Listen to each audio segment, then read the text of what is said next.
बिस्मिल्लाहिर्रहमानिर्रहीम। अस्सलाम वालेकुम। मैं हूँ महरीन नदील और आज बना रही है महरीन नदील नाश्ते में आलू के पराठे। अब आप कहेंगे इसमें तो धनिया पुदीना कुछ भी नहीं है, मेरे बच्चे कुछ नहीं खाते तो मैं क्या करूँ। मैं बस बगैर धनिया पुदीने के डालती हूँ। पहली जो रोटी होती है वो इनके दादा ने मांगी थी, तो बिल्कुल उन्होंने कहा था मेरे इस पर ऑयल नहीं लगाना। तो साथ ही मैंने चाय भी रख दी थी, थोड़ी सी बच्चों ने पीनी होती है। मैं ख़ुद तो बिल्कुल नहीं खाती आलू का पराठा। ये इनके दादा के लिए बनाया था जो बिल्कुल हल्के ऑयल में बनाया हुआ था। फिर उसके बाद मैंने अपने बच्चों के लिए 2 पराठे बनाए थे। आज मेरे घर गेस्ट ने आना था तो फिर जल्दी मैंने पराठे बनाए और उसके बाद फिर मैंने सबसे पहले किचन साफ़ हो जाए तो मुझे फिर बड़ी सहूलत हो जाती है कि चलें जी किचन बिल्कुल सेट हो और डाइनिंग टेबल बिल्कुल सेट होनी चाहिए।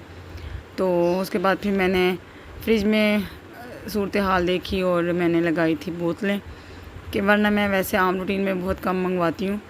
कहते हैं सेहत के लिए अच्छी नहीं होती, लेकिन मेहमान आते हैं तो फिर मुझे मंगवानी पड़ती है। ये जो मैंने पकते हुए पराठे के ऊपर नमक डाला है, ये मेरी सास अम्मी ने अल्लाह ताला उन्हें जन्नतुल फिरदौस में जगह अता फ़रमाए और आला मकाम अता फ़रमाए। ये उन्होंने मुझे सिखाया था। मैं जब आप पराठा तल रही हो ना तो फिर लाज़मी नमक डाला करो, बहुत मज़े का कुरकुरा बनता है। ये देखें जी, मैंने बोतलें लगा दी थी। मैंने हर चीज़ पहले से प्रिपेयर कर लेती हूँ। बर्तन वगैरह आपको पता है वो मैं निकाल लेती हूँ और हर चीज़ में पहले से सेट करके ना फिर ऐसे रख देती हूँ कि मुझे तंगी ना हो बाद में। और ये जो इसमें सालन वगैरह निकाल के रखना होता है ना, मैं इनको स्मेल करती हूँ तो इसमें स्मेल आती है, तो पहले धो के रख लेती हूँ। फिर मैंने फ्रूट्स मंगवाए थे कि चलें फ्रूट्स भी होने चाहिए जब गेस्ट वगैरह आएँ। तो केला, अमरूद और आए केला, आम और अंगूर आजकल बहुत अच्छा आ रहा है, सुंदर खानी। ये भी मुझे मेरे ससुर अब्बू ने बताया था।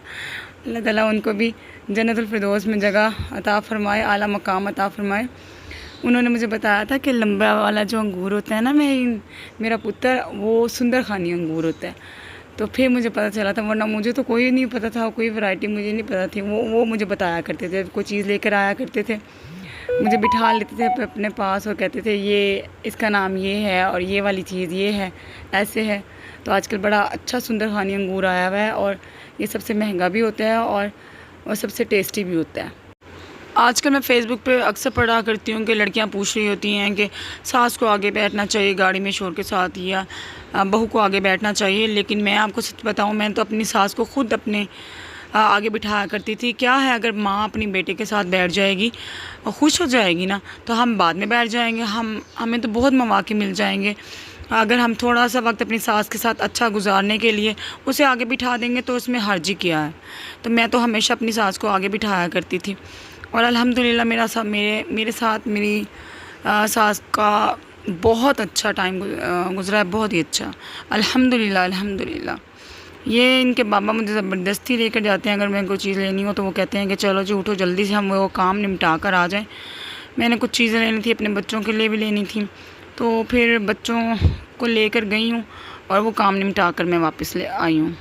और जो लड़कियाँ नई शादी कर गई हैं और अभी जूझ रही हैं ससुराल में एडजस्ट होने के लिए, तो मैं बस उनको यही मशवरा दूँगी कि अपने सास और ससुर को ना प्रायोरिटी दें, उनकी बातों को बैठ के सुनें, उनको अहमियत दें, उनको महसूस हो कि जी हमें हर काम में आगे रखा जाता है, हमें अहमियत दी जाती है, हमसे मशवरा लिया जाता है। तो यकीन माने बड़ा अच्छा वक्त कट जाएगा।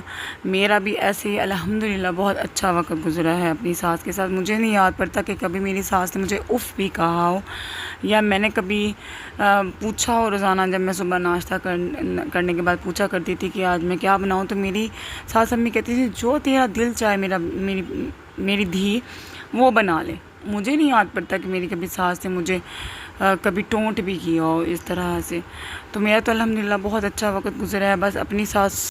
अच्छा जी, वीडियो बहुत लंबी हो गई है। अल्लाह ताला सबके घरों में खुशियाँ और अमन कायम रखे, दुआओं में याद रखिएगा। इंशाल्लाह फिर बनाऊँगी वीडियो, तो फिर मुलाकात होगी। तब तक के लिए अल्लाह हाफिज़।